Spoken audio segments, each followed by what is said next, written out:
Iya, yang paling dibutuhkan sebenarnya penghapusan kekerasan seksual karena itu setiap tahun datanya selalu naik. Laporannya makin banyak dan anak-anak semua juga menjadi korban. Termasuk lansia bahkan jadi korban. Langkah selanjutnya dari Komnas Perempuan setelah menyikapi banyak banget laporan dan juga mungkin keluhan yang masuk dari perempuan terkait dengan RUU Ketahanan Keluarga ini seperti apa? Ada langkah-langkah khusus nggak Bu? Atau mungkin sedang merumuskan apa gitu? Langkah-langkahnya kita sosialisasi bahwa yang dibutuhkan sekarang itu kalau kita bicara soal perempuan adalah perempuan dalam perkawinan. Jadi perempuan dalam perkawinan itu memang mengkhawatirkan karena banyak kekerasan yang terjadi pada mereka. Solusinya bukan dengan RUU KK itu, tapi solusinya adalah mengharmoniskan pasangan baik dalam perkawinan atau pernikahan juga di dalam berpacaran misalnya. Kan biasanya sebelum orang menikah pasti ada fase-fase pendekatan gitu kan. Nah itu yang kita justru tekankan bahwa kekerasan itu terjadi karena tidak adanya saling memahami antara laki-laki dan perempuan. Kalau saling memahami soal keduanya maka kekerasan itu menjadi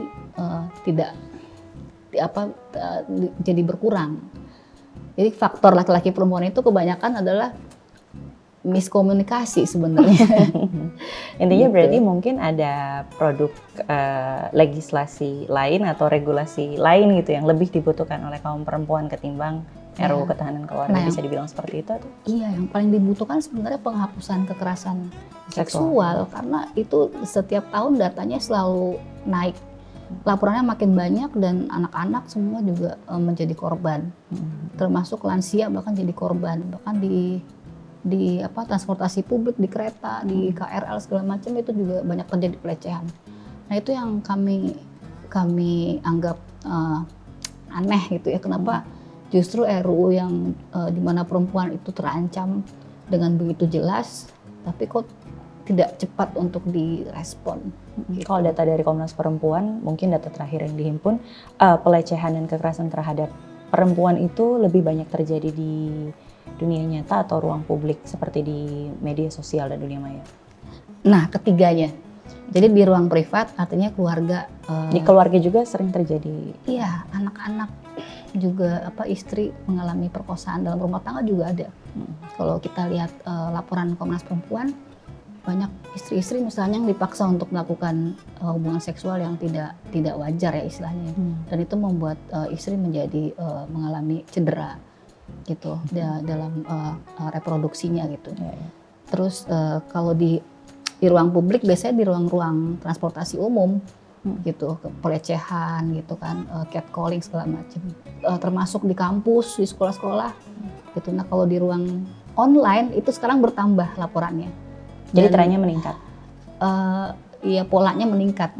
Itu banyak, misalnya ada yang pacaran nih, lalu si perempuannya memutuskan laki-lakinya, terus biasanya diancam sama pacarnya. Kalau kamu putusin saya, nanti saya sebar video telanjang kamu, misalnya gitu.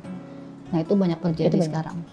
Dan itu mengerikan sampai ada yang mau bunuh diri akibat dari perbuatan itu, penyebaran konten seksual. Mungkin Bu terakhir soal langkah dan sikap dari Komnas Perempuan terkait dengan RUU Ketahanan Keluarga ini. Langkah kami menyatakan dengan tegas bahwa RUU itu sebaiknya dicabut ya.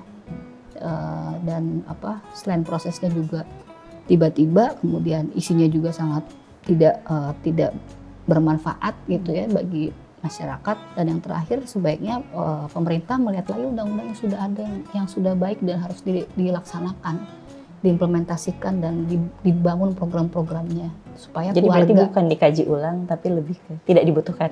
Tidak dibutuhkan.